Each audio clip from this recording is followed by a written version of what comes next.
5 heures du matin, le réveil de Maurice sonne. Café fumant et exemplaire de la croix pour émerger, attendant que les premiers rayons de soleil dominical daignent se montrer. Mais les peines, tu merdes qui va me prendre la vie. Grogna-t-il à la lecture d'un article portant sur une future réforme des retraites. Mais quelle bande d'escrocs. Je te jure, Basta, on servait du camp de ces mecs-là pour faire des remparts pendant la guerre. Hurla-t-il en présence de sa femme sans en attendre une quelconque objection. Le long rencard quotidien sur le trône de faïence achevé, Maurice se poste comme à son habitude devant la fenêtre du salon, attendant que le cuculus canorus de son coucou suisse sonne le clairon de 7 heures. Aujourd'hui, c'est le grand jour. 6 jours d'angoisse, de questionnement. 6 jours d'attente insoutenable à contempler la rosée du matin s'évaporer, et les ombres danser à mesure que la lumière solaire atteint sa position zénitale. 6 jours à constater que Gégé, son Garrulus glandarius qu'il pense apprivoiser, vole la nourriture des pasteurs domesticus et autres Cita Europaea, déjà livrés à la bataille pour la conquête de la mangeoire principale de son jardin. Georges, son rouge-gorge préféré, a depuis longtemps opté pour la mangeoire en peuplier, celle qui siège sur l'aile nord du jardin, comprenant la barre au canard et le nid du blaireau à poil dru. Et puis, il y a Coco, son corbeau, qui observe de loin, attendant la chute du plus faible. Maurice l'ignore, mais Coco le guette plus que les autres.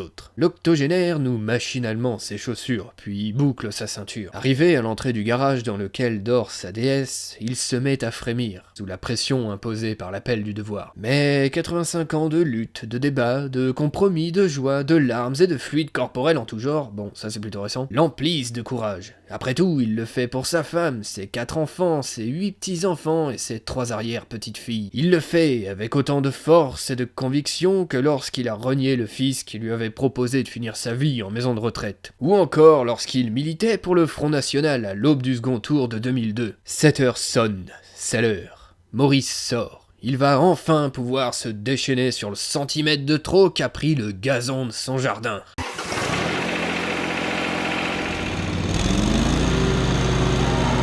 Mais bordel, dis-moi c'est pareil. Je vais me faire ce petit vieux débris de merde.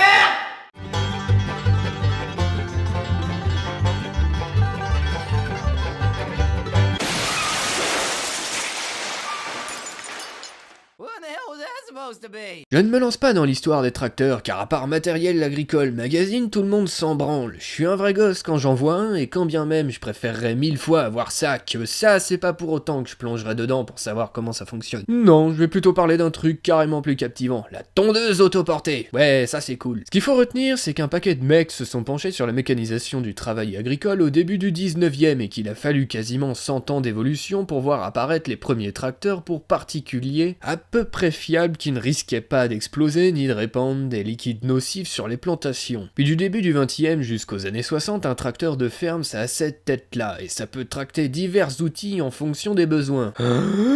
Semoirs, des chômeurs, godets, vibroculteurs, herses, ou encore citernes de compléments alimentaires recommandés pour notre santé. Puis plus c'est gros et puissant, plus ça donne envie. Alors c'est là qu'apparaissent les tracteurs 4 roues motrices larges, articulés, les cabines et carénages, les moteurs diesel de 40 à 600 chevaux, avec GPS, siège dildo chauffant, clim, enfin bref, après ça devient n'importe quoi. Dans l'industrie, une gamme est un ensemble de produits de même catégorie, ou répondant au même type de besoins proposés par une marque ou un fabricant. On distingue la gamme et la ligne de gamme. Exemple, chez les concepteurs de grille-pain, la ligne de gamme se définit par la taille du modèle. Chez les fabricants de taxis et Uber, plus la cylindrée est grande, plus le chiffre de ligne de gamme est élevé. Le matériel agricole John Deere comporte 5 chiffres. Le premier désigne la gamme par ordre croissant de taille, et les suivants définissent la ligne de gamme par la puissance du moteur. Exemple, l'entrée de gamme 2038 correspond au modèle 40 chevaux de la série 2000. Le milieu de gamme 5075 correspond au modèle de 75 chevaux de la série 5000. Et le haut de gamme 9620, ben c'est Wally sous stéroïdes. Il se peut que des lettres suivent cette série de chiffres. La première indique alors le nombre d'options équipées, et la deuxième, la configuration du tracteur. Bon, John Deere a tellement sorti de modèles que c'est un peu fucked up maintenant, entre les versions dont le nom a déjà été utilisé 30 ans avant et ceux qui n'ont que 2 chevaux de différence entre eux, mais ne portent pas le même nom, le constructeur est obligé d'arrondir à l'unité ou créer des choses carrément plus exotiques. À la fin des années 50, un nouveau besoin se fit ressentir au sein des petites banlieues chics américaines. Exhiber son pavillon c'est bien, garer sa voiture devant c'est mieux, mais ce qui apporte une bouffée de chaleur à toutes les brivantes de camp, c'est la fraîcheur et la jeunesse d'un gazon rigoureusement bien taillé. Dès 1948, le marché des tracteurs downsizés pour petites et moyennes exploitations était saturé. La question d'un véhicule dédié aux usages domestiques des particuliers ne se pose que 10 ans plus tard, lorsqu'International Harvester reconnaît l'étendue du marché potentiel des tracteurs nains à moteur refroidi par air. La demande est telle que les études de la Cub Cadet sont lancées, et en l'espace de 3 ans, le constructeur passe de 3 prototypes se battant en duel à 65 000 unités vendues. Bien sûr, IH n'est pas le premier à avoir eu l'idée depuis que les ateliers et petits constructeurs locaux en fabriquaient déjà à l'époque. Mais chaîne alimentaire oblige, seuls les plus gros peuvent écrire la fabuleuse histoire des tracteurs de jardin. Ah mais putain, 2 semaines de confinement et voilà que je suis passionné de tracteurs et de tondeuses à gazon. J'ai même pas de jardin, putain. Et puis, John Deere a débarqué. Et que fait John Deere quand on le réveille après une longue hibernation ? Eh bien, il tire son fauteuil en cuir de buffle, s'assoit, pose ses Santiago sur son bureau en cocobolo, serre son bolo, remonte son bide énorme de cinquantenaire par le ceinturon et prend une grande inspiration. Vous savez les gars, on a produit notre premier tracteur que vous faisiez encore dans vos couches. En 37, on fêtait déjà notre centenaire. Je vais vous expliquer comment ça se passait la besaille. Vous allez remballer soigneusement vos merdes communistes. Vous dirigez vers votre concessionnaire patriotique le plus proche. Et sortir ficha avec un big smile sur vos gueules de prépubères en saluant l'oncle Sam au volant de tout nouveau 110. En 1963, John Deere passe de On va renouveler notre gamme de tracteurs pour pique nos friqués. Les tondeuses à gazon pour Marie Cocu, ça nous regarde pas. Ah. Ouais, 2,8 milliards de dollars pour de l'herbe. Oh chiotte les bébés. Nous les ménagères. Pognon. Lancé dans la démesure comme une nouvelle Xbox à l'E3, le John Deere 110 est tartiné d'une bonne grosse dose de publicité saupoudrée d'arguments marketing rigoureusement sélectionnés. Le premier à recevoir l'Industrial Design Award grâce à son compartiment à bière embarqué, le premier à être dessiné par un designer industriel réputé, le premier à être équipé d'un moteur essence 4 temps, le premier à proposer des accessoires futuristes, le premier à offrir un moyen de locomotion alternatif pour les maris bourrés des femmes exaspérées qui planquent les clés de leur Chrysler New Yorker. Martelés comme Weekend Freedom Machine, les tracteurs de jardin John Deere sont conçus comme des jouets pour faire chez soi le dimanche ce que la loi et les codes sociaux interdisent en semaine sur la voie publique. Conduire d'une main, boire avec l'autre, tout en regardant un match sur une télé portable. L'utilisation du mot freedom pour vendre à des Américains étant aussi efficace que leur patrouille au moindre débordement. Et comment ça, verbaliser? Je peux pas me gratter les robinets sans ma tondeuse? Ça va pas être possible, votre jardin est en face d'une école, monsieur. Ah bah pardon, je croyais qu'on était en Amérique. L'atout de John Deere, en plus de déclencher chez les Américains l'envie compulsive de saluer chaque bannière étoilée qui flotte au vent, c'est la constance. L'entreprise sait certes lancer une gamme de produits parfaitement bien ciblés avec une dose de marketing adéquate, mais surtout, elle sait exactement quand la remplacer et comment la faire prévaloir. Une ligne de tracteurs nains dure 10 ans et chaque version sortie à partir du 110 n'est qu'un patch correctif de la précédente. Choix moteur entre 8 et 16 chevaux pour le 200, transmission hydrostatique pour le 300, direction assistée pour le 400. Et dans les cas où l'innovation n'est pas assez pertinente au regard de la concurrence, on réinjecte un autre shot de... C'est-à-dire rappeler qui on est à coups de vert 364C et de jaune 109C, d'où l'on vient à coups de bleu 214D et de rouge 193C, et où on va en doublant voire triplant la puissance de ce qu'on a déjà produit. Résultat, le dernier modèle de la série 400 tape easy les 20 km/h avec un moteur de 22 chevaux pour 580 kg. Tondeuse autoportée John Deere, véhicule officiel de... Martin, ça va être l'heure de une merde dans votre maison. T'es pas transparente. Comment un vieux se retrouve sur une tondeuse autoportée John Deere? De la même manière qu'avec ce jeu. Vite, je vais te poser une question, tu dois me répondre sans réfléchir. Choisis un téléphone. Samsung. Une chaîne de télé contrôlée par l'État. BFM. Un paradis fiscal. Luxembourg. Une pratique sexuelle. Sodomie. Une marque de PQ. Lops. Une marque de voiture low cost. Dacia. Une marque de tracteur. John Deere. Fabriqué majoritairement à Horicon dans le Wisconsin, puis vendu dans le monde par le biais de concessionnaires, les tracteurs de jardin s'achètent sur stock ou sur commande, avec une pléthore d'options ergonomiques et mécaniques. certains modèles neufs pouvant facilement dépasser les 10 000 $. Mais ne t'inquiète pas Maurice, si t'en es à exiger de tes invités qu'ils passent la raclette après avoir pris une douche ou encore d'essuyer l'évier après s'être lavé les mains, c'est que tu t'épanouis pleinement dans ta vie de senior, et que tu peux donc te faire plaisir en dépensant allègrement l'argent de ta retraite chez John Deere. En plus on pense à toi, regarde, le tableau de bord est dégagé, tous les boutons sont gros et colorés, tiens, regarde, tu vas aller vite, tu pousses vers le lapin, tu veux ralentir, tu tires vers la tortue.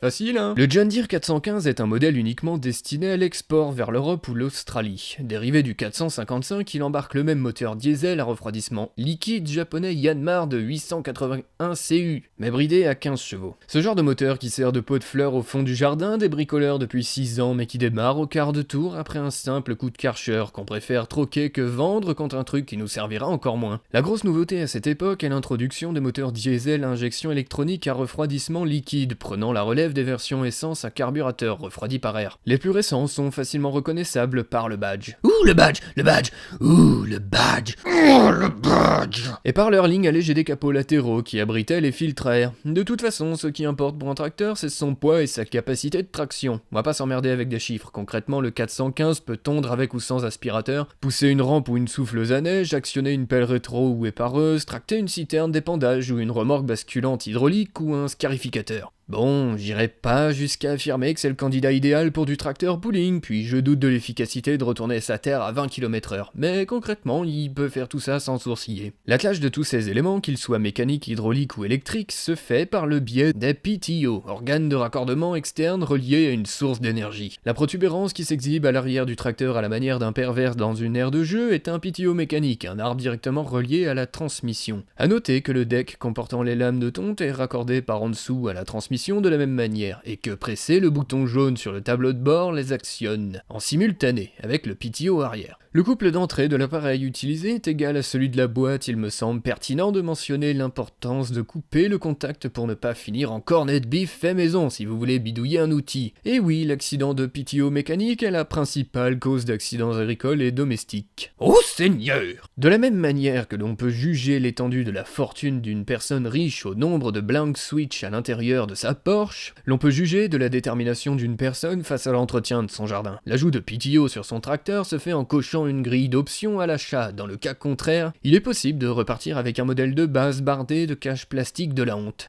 Vous avez franchi nos portes pour un simple modèle de base. Aucun problème. Mais nous devons appliquer notre finition spéciale cache-misère avant de vous le livrer. La transmission à variation continue CVT est la chose la plus haïe sur la planète après la Fiat Multipla et l'éclaboussure post-démoulage de cake. Pour y remédier, John Deere la remplaça par une transmission hydrostatique. Directement entraînée par le moteur, c'est une espèce de grosse pompe rotative à piston montée sur rotule dont on fait varier la cylindrée pour avancer ou reculer. Pour la faire très courte, le levier lapin tortue sur le tableau de bord ajuste le régime moteur. La pédale d'accélérateur commande le plateau rotatif de la pompe. En appuyant dessus, le plateau s'incline et déplace les pistons montés sur rotule, lesquels font varier le débit de fluide entrant et sortant de la pompe. Le débit plus ou moins fort est transmis dans des durites à 2 moteurs hydrauliques situés au niveau des roues, qui les entraînent et font avancer le tracteur. Le gros bloc métallique d'où sort le PTO n'est autre qu'un réducteur classique. Bref, ce qu'il faut retenir, pas de vitesse à passer, pas d'entretien si ce n'est un joint à changer tous les 25 ans pour que ça reparte comme en 40. Et je m'arrête là. Non mais ça intéresse que toi, ces histoires-là, on perd tout le monde, oh là là là là là là. Aujourd'hui, John Deere mise sur la topographie afin d'imaginer le véhicule idéal pour Maurice.